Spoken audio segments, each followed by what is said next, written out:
Welcome to Stay in Character, a vlog about LARPing by LARP characters. My name is Lady Malbone, and I will be hosting this vlog episode, along with Rita, Iris, and Paradox.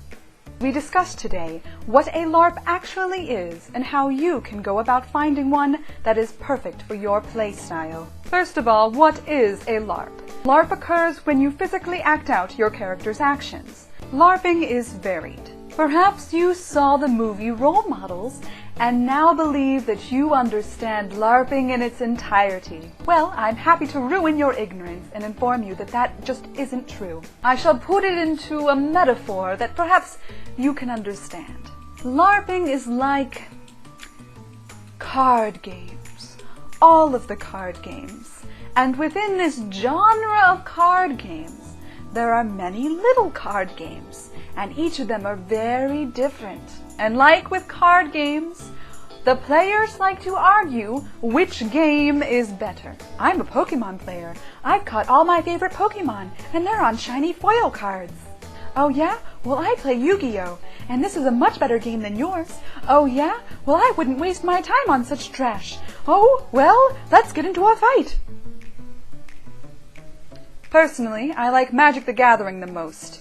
And all of you who have different opinions are wrong. It's not about whose card game is better than the others, or whose LARP game. We're talking about LARPs here. It's about which game you're going to have the most fun playing.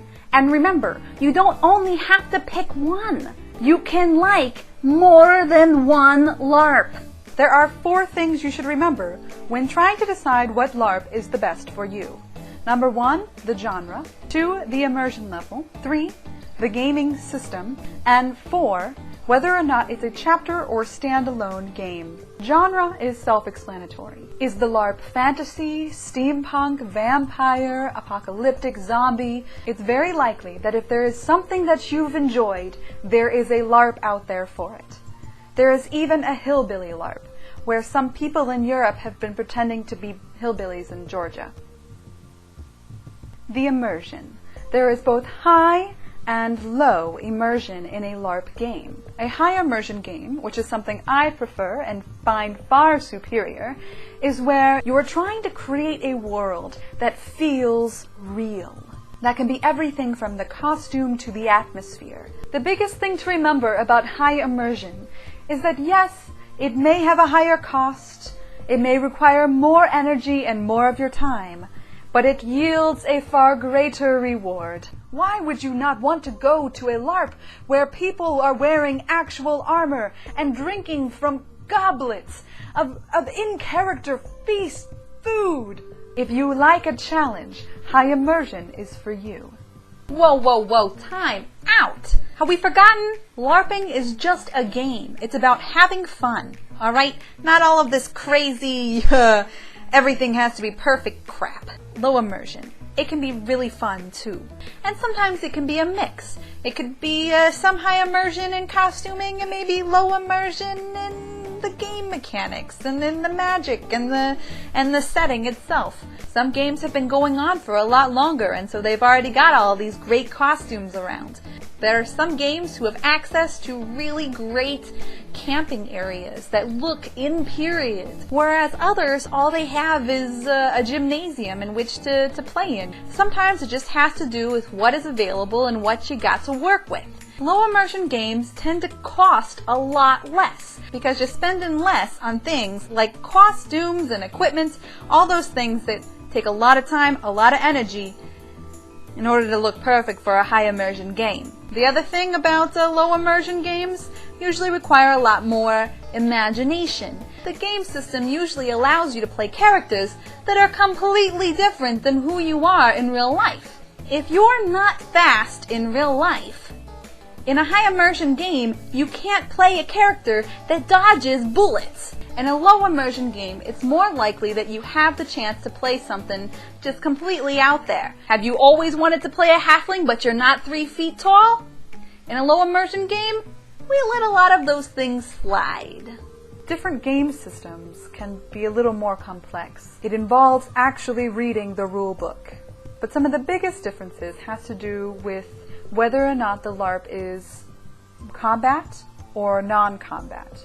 Combat LARPs are usually fought using buffer or latex weapons, and there is some sort of system in place that allows you to hit each other for points, much like you would see in a video game.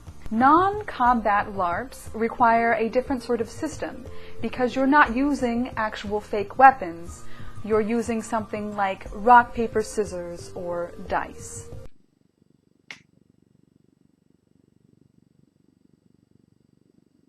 Did I do it right? If you don't like the idea of someone hitting you with plumbing supplies, perhaps a non-combative LARP is for you. However, if you love fight scenes, like from Lord of the Rings, then combative LARP is maybe more your style.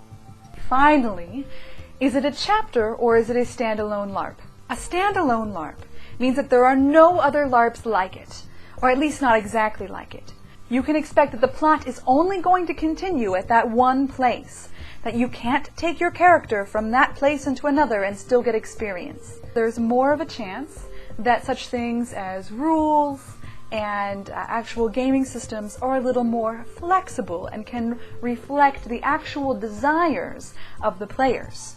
LARPs that have chapters means that you can have a character that you bring to multiple LARPs, can continue a giant plot line that will extend between all of them, and you gain experience no matter which one you go to. It allows you to play the same character more and to level them up, essentially, much faster. The game system will be consistent. You only have to learn one set of rules and still get to experience many different games by just going to different chapters in different places. However, because all these chapters have to share the same rule set, that does mean that they are a lot less flexible. Okay, so now that you've decided that what kind of LARP you'd actually like to play, of course now you're thinking, how do I actually find it? Me, I found mine on accident. I was just browsing through images on Google and I happened to come across something really cool. But for you, maybe you'll have to do a more detailed search. Put in Google something like LARP, Star Wars, Wisconsin. Try it out. Try different keywords. You're smart, educated, and digitally inclined people. You can figure it out. There's also some resources that are really useful, such as LARP Haven, which is a Facebook group that is just filled with LARPers from all over the world who are very helpful. And of course, there's LARPing.org. We've been putting together a list of all the different LARPs that are basically around the entire country. Now it's time for a few questions for you. What do you like about your LARP? How did you find it? Let us know. Tell us your story. Drop us a comment. I would like to thank you on behalf of all of us for watching the very first episode of Stay in Character on LARPing.org. Remember to subscribe, and I will see you in the next episode, where Lita will help you create your very own LARP character.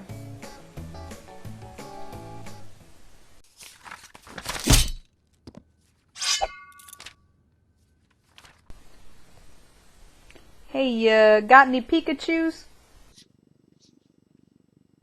Go fish?